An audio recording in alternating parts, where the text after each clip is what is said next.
Episode 10, The Green Ninja. Welcome back to Ninjago, where we open up on some first-person cinematography, and someone is fucking with the green ninja gi. Then there's this dope transition. Yeah, it's rewind time. Dope transition. Like, this had no right to go this hard at all, bro. Shit's caught, bitch. But anyways, enough glazing, because Cole and the rest of the ninja are training on the main deck, while the weasel that took the suit, which is very obviously Kai, is flexing in the mirror like a dumbass. They beat the shit out of some dummies, and Nia realizes that Kai is a no-show, and the ninja find him acting like a schizo trying to unlock his green ninja powers. Also, green is not Kai's color, but that's besides the point. Then all of a sudden, Sensei teleports back from his trip, and Jay gives a summary of what's gone down since he's been away. And this is pretty much what I picture my videos to sound like. Zane's a ninjroid, Nia's the mysterious samurai, Cole's a dancer. But anyways, Garmadon, who has apparently been standing behind Wu this whole time, pops up and jump scares the ninja. Kai fights him, really dramatic slow-mos ensue.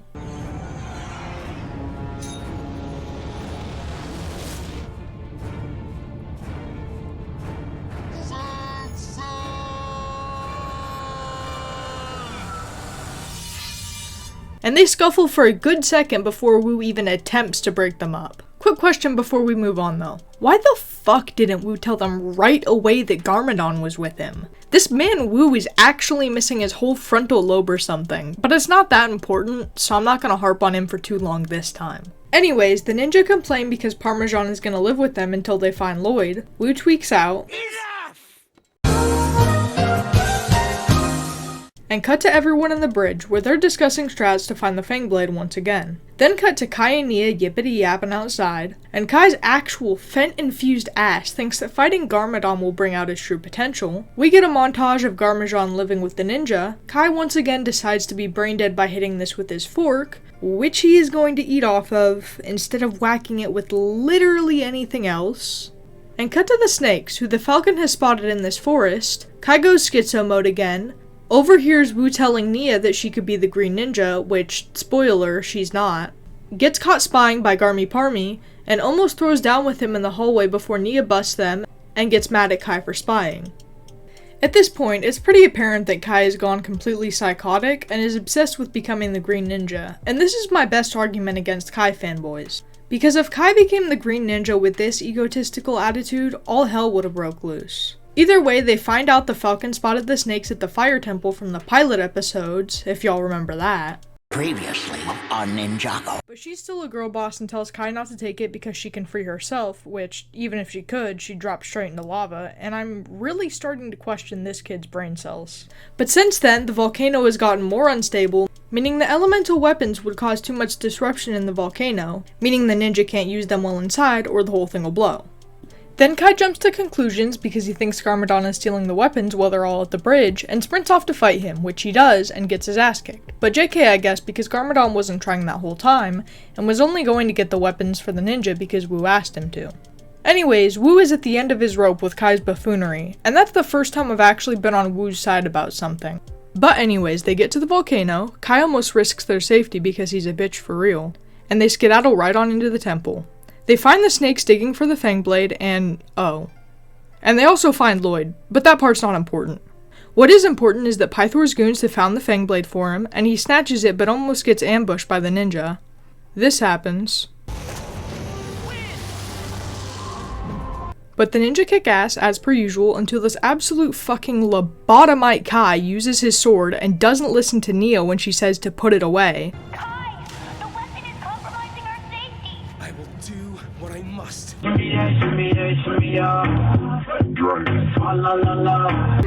Is this nigga serious? I will do what I must. That's right, so use your fucking head if you know how. Understood. Okay, you little pimply little shit, okay? You're not that guy, pal, trust me. You're not that guy. So the volcano starts to do the shimmy, the snakes escape after Piers Morgan has them drill holes for the lava to start seeping through. Which, like, I'm pretty damn sure that's just not how physics work. Like, the lava is rising, so it shouldn't shoot up like that. But then again, it might be able to do that because of the pressure in the volcano, but I mean, I don't know. I never paid attention in science. I'm not Bill Nye, and you must have a mental disorder if you think my dumbass is actually doing research to find out. And the ninja are low-key stuck, but Garmadon is dead set on rescuing Lloyd, so he performs an Olympic-sized hop and beats up some snakes, forcing Pythor to drop the kid, and Lloyd gets yeeted.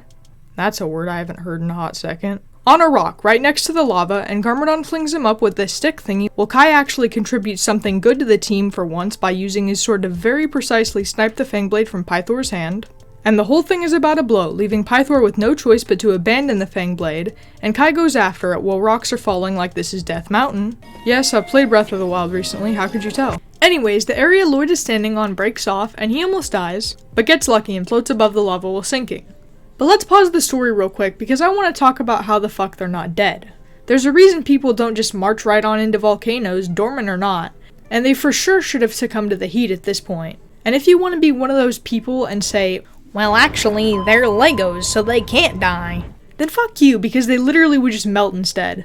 They should for sure, no excuses, all be dead, and even if you want to pull some bullshit, like they're high enough from the lava to the point where they won't overheat, which they're not, then Lloyd at least, for sure, 100% should be dead in the dirt 6 feet under. But regardless, Kai gets the Fangblade unstuck, and it falls right next to the lava on this rock, and the team is forced to leave without Lloyd and Kai. Kai jumps down to try and grab the Fangblade, but hears Lloyd calling for help and gets faced with the moral dilemma of either grabbing the Fangblade or saving Lloyd, and I see the obvious answer here. Grab the damn Fangblade, of course. It's either he grabs the Fangblade and saves all of Ninjago by not letting Pythor unleash the Great Devourer, or he saves Lloyd and makes Garmadon happy. And don't even pretend anyone else besides Garmadon or maybe even Wu cares, because let me remind you that these motherfuckers forgot about him for a whole last day. Flashback. Where's my nephew? I thought you were looking after him. I thought Cole was gonna pick him up.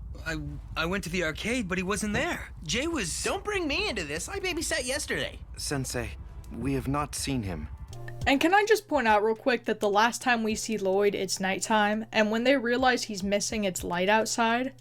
Does that mean that these fuckers didn't even begin to notice that he was missing until the next goddamn morning? And worse than that, Cole didn't even think it was mildly concerning that Lloyd wasn't at the arcade.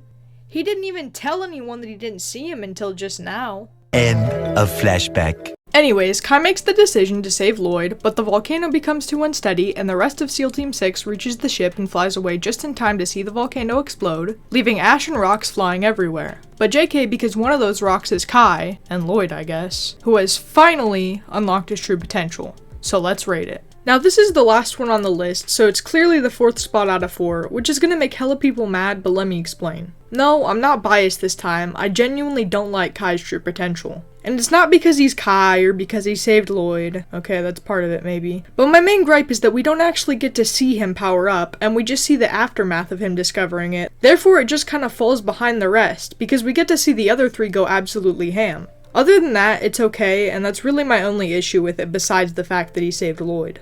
But enough of that, because Kai drops a huge-ass bomb on them. But how did you survive? How did you discover the key to unlocking your powers? I knew when I had to make a choice. I wanted the Fangblade so badly to prove I was good enough to become the Green Ninja. But then I figured it out. All of my training to become the best ninja wasn't in preparation to become the Green Ninja. It was to protect him.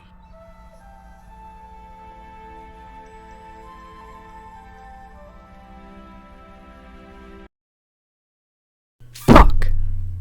So Wu lays out the weapons, yap yap, Lloyd is the Green Ninja, who cares, fuck Lloyd, and of course I knew this was coming, I've seen it a million times, but it pisses me off nonetheless each time. What the fuck did this little fucking gerbil do to deserve being the Green Ninja? Nothing. Fuck this kid, I hope he contracts lung cancer from all the smoke he inhaled in that volcano. You said that your people have been fighting for 400 years. Man, your peoples too. So I just want you to explain what you mean by that. You know what I'm talking about. Y'all all know what I'm talking about, man. Don't sit up here and try to bait and not know what I'm talking about. Y'all know what the I talk about when I say these things. Your people too. Explain it. Not everybody knows what you're talking about. Radio Raheem, I don't have to explain what's understood, man. You know what I mean by that. You know what I say by that. I ain't got to go further. And if anybody don't understand that, then God be with them. Go look up the history.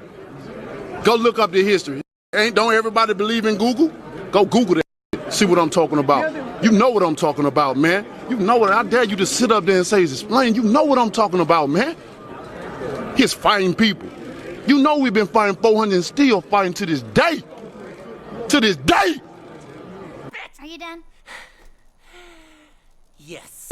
But yeah, Garmadon gets Depresso Espresso because he has to face Lloyd eventually and all that, and cut to Stephen Hawking, who is strolling down the volcano with a couple goons and sees the Fangblade, snatches it up, laughs maniacally, and end scene. Hey guys, this is my first time talking during the outro. What I want to say is that if you enjoyed, please like and subscribe, because I heard if you actually tell the audience to do that in a video, they have a higher chance of doing it. But anyways, while I'm here, always remember,